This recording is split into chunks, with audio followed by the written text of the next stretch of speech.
Second half பார்த்து சொல்றேன். First half எப்படி இருந்தது இப்பவே சொல்லிடு போதும். ஒச்சிக்கலவே அப்படி இருந்துச்சு ஃபர்ஸ்ட் ஹாஃப்.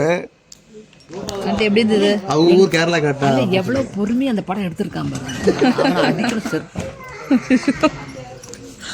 பாரு பாரு ஒச்சிக்கலவே. நல்லா தூங்கிட்டேன். நல்லா காட்டு. கத்தம் இதுவே ஆரம்பம். ஓகே, இப்போ வந்து நம்ம கிராணின்னு ஒரு படத்துக்கு போயிட்டு வந்தோம். அது எப்படிதான் இருந்துச்சுன்னு பார்க்கலாம். ரிவ்யூஸ்.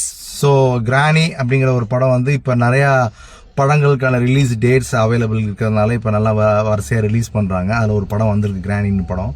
அப்படின்னு பார்த்தோம்னா வடிவுக்கரசி, திலீபன், அப்புறம் நம்ம சிங்கம்புலி பண்ணியிருக்காங்க. இதுதான் மெயின் நோன் கேஸ்ட்டு.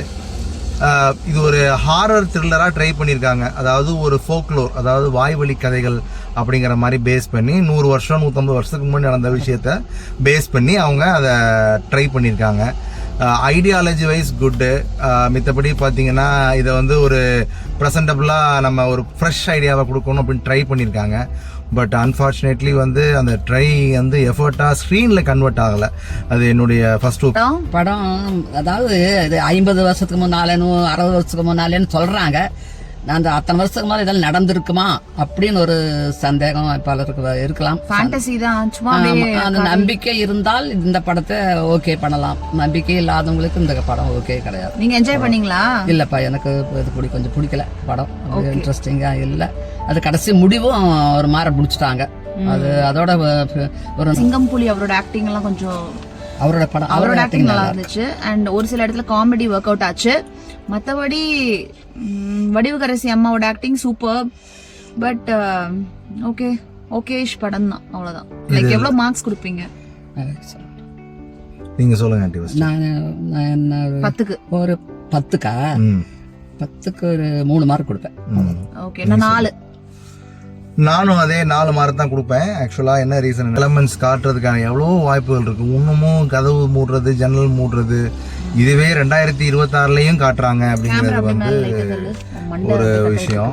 ஆமாம், அதனால அது வந்து ஓகே தான். மற்றபடி ஃப்ரெஷ்ஷாக எதுவும் இல்லை. இந்த குழந்தை பண்ணுறமா காட்ட முயற்சி பண்ணிக்கலாம், முயற்சி கூட பண்ண மாதிரி எனக்கு தெரியல. இது கொஞ்சம் ரொம்ப வருஷம் முன்னாடி எடுத்திருந்தா ஓடி இருக்கும் நல்லா. பட் இப்போ செட் ஆகல. பட் கிராணி பார்ட் 2 வரையும். ஆமா, அது ஒரு அநியாயம். அந்த முடிவு தான் நல்லா இல்ல. அந்த முடிவு இல்ல, பயப்படுத்திட்டாங்க. வேற ஒண்ணும் கிராபிக்ஸ் எல்லாம் கொஞ்சம் சைல்டிஷா இருந்துச்சு, ரொம்ப அமெச்சூரிஷ். சோ நம்ம நார்மலா எப்படி ஒரு டிராமாட்டிக்கா ஒரு சீரியல் எடுப்போம் அந்த மாதிரி இருந்துச்சு. இட்ஸ் லைக் சீரியலுக்கு குட், மூவியா வேண்டாம். ஓடிடி ரிலீஸ் ஆனா கூட சூப்பரா இருந்திருக்கும், பாத்துக்கலாம். வீட்ல கொஞ்சம் நல்லா என்டர்டைன்மெண்டா. சீரிஸ்ல எபிசோட் 1 2 3 4 5 அதுக்கு ஜாலியா இருந்திருக்கும். தியேட்ரிக்கல் ரிலீஸுக்கு தான் நல்லா இல்ல. 3 மார்க் 6 கொடுத்தேனா வடிவுக்கரசி. அவளோட நடிப்புக்கு தான் கொடுத்தேன். நான் சிங்கம்புலி வடிவுக்கரசி. வடிவுக்கரசி அவங்க 2 பேரும் குழந்தைங்க கொஞ்சம் பரவாயில்ல. குழந்தைகள் சூப்பர் ஆக்ட் பண்ணாங்க. ஹீரோவும் நல்லா தான் பண்ணிருந்தான். அது வத்திக்குச்சியோட ஹீரோ மாத்தம் தான் கொடுத்திருக்கேன். திலீபன். வத்திக்குச்சியோட ஹீரோ ரொம்ப பிடிக்கும் எனக்கு. அந்த வத்திக்குச்சி படமும் ரொம்ப பிடிக்கும். அதுவும் அண்டர்ரேட்டட் படம். இந்த படமும் இப்படி ஆயிடுச்சு. ஆமா, இது முயற்சி பண்ணி ஒரு நல்ல ஒரு கதைக்களம் சூஸ் பண்ணிருக்காங்க. இப்ப நம்ம சொல்லலாம் ஒரே வீட்டுல எடுத்திருக்காங்க, ஒரே இடத்துல எடுத்திருக்காங்க, நல்லா இல்லைன்னு. அப்படி கிடையாது. போன வாரம் நம்ம போன ரிவ்யூ பண்ண தலைவர் தம்பி தலைமையில் 2 வீடு ஒரே லொகேஷன் தான். பட் நல்ல ஸ்டோரி எடுக்கும் போது லொகேஷன் மேட்டர் கிடையாது, ஸ்டோரி தான் காப்பாற்றும். நல்லா ஞாபகம் வச்சுக்கோங்க.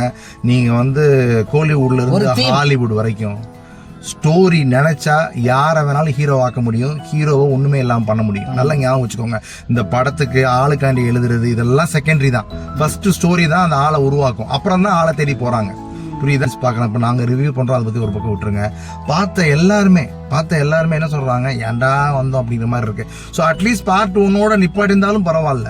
நீ பார்ட் 2 வரை போட்டு அப்பயே அனௌன்ஸ் பண்ணுறப்ப பார்ட் 2 ஓடிடியில் போடுங்க. ஆமா, நீங்க ஓடிடிக்கு ஓகே, அது ஒன்றும் பிரச்சனை.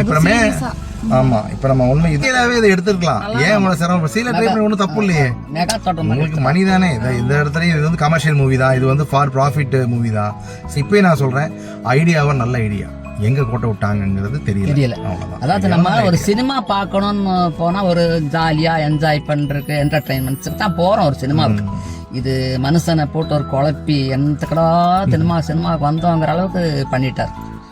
முடிவு அந்த மாதிரி ஆயிடுச்சு. ஒரு த்ரில்லர் படம்னா நம்ம முடிவை நோக்கியோ இல்ல பாதியில ஏதோ ஒரு இடத்துல சீட்டுக்கு முன்னாடி இப்படி வரணும், என்னாச்சு அப்படின்னு வரணும்.